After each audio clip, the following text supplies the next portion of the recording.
স্বর্ণের দাম ইতিহাসে সর্বোচ্চ ওঠার পর বুধবার প্রতি আউন্সে 2% কমেছে।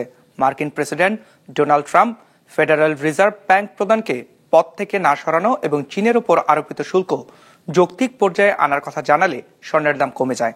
তবে এ সময় বড় উত্থান দেখা গেছে বিশ্বের পুঁজিবাজারে। সূচক বেড়েছে 2.5%। ডেস্ক রিপোর্টে বিস্তারিত। 250টিরও বেশি ডিজাইন অপশন নিয়ে ওয়ালটন স্মার্ট ফ্রিজ, বোঝে আপনার প্রয়োজন। যুক্তরাষ্ট্রের প্রেসিডেন্ট ডোনাল্ড ট্রাম্প অর্থনৈতিক নীতি বাস্তবায়নের জন্য ফেডারেল রিজার্ভ ব্যাংক প্রধান জেরোমি পোওয়েলকে সুদহার কমাতে বলেন। এতে পোওয়েল সাড়া না দিলে চটে যান ট্রাম্প। মেজর লুজার বলে তীব্র আক্রমণ করে বসেন। অনিশ্চয়তা বাড়ায় মঙ্গলবার ডলারের দাম কমে যায় বিগত 3 বছরের মধ্যে সর্বনিম্নে। আপৎকালীন বিনিয়োগ হিসেবে স্বর্ণের চাহিদা বেড়ে যায়, দাম ওঠে ইতিহাসের সর্বোচ্চে। প্রতি আউন্স বিক্রি হয় $3,500।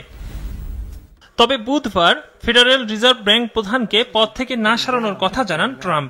একই সময়ে চীনের উপর আরোপিত 145% শুল্ক যৌক্তিক পর্যায়ে আনার কথা বলেন। এতে স্বর্ণের দাম কমে যায়। বুধবার স্পট মার্কেটে 1.9% কমে প্রতি আউন্স স্বর্ণ বিক্রি হয় $3,118 এবং ইউএস গোল্ড ফিউচার 2.7% কমে বিক্রি হয় $3,328। চলতি বছর স্বর্ণের দাম বেড়েছে 32%-এর বেশি। দাম অতিরিক্ত বেড়ে যাওয়ায় RSI 79 পৌঁছায়, যার অর্থ স্বর্ণের বাজার অতিরিক্ত ক্রয় পরিস্থিতিতে রয়েছে। ফলে বিনিয়োগকারীরা মুনাফা তুলে নিতে যে কোনো সময় বিক্রি শুরু করতে পারেন। স্বর্ণের সঙ্গে অন্যান্য ধাতুর দামে উত্থান পতন দেখা যায়।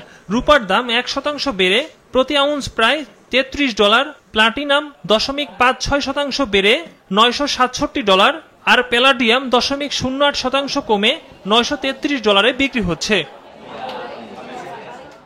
এদিকে বিশ্বের প্রধান পুঁজিবাজারগুলোতে সূচকের উত্থান দেখা গেছে।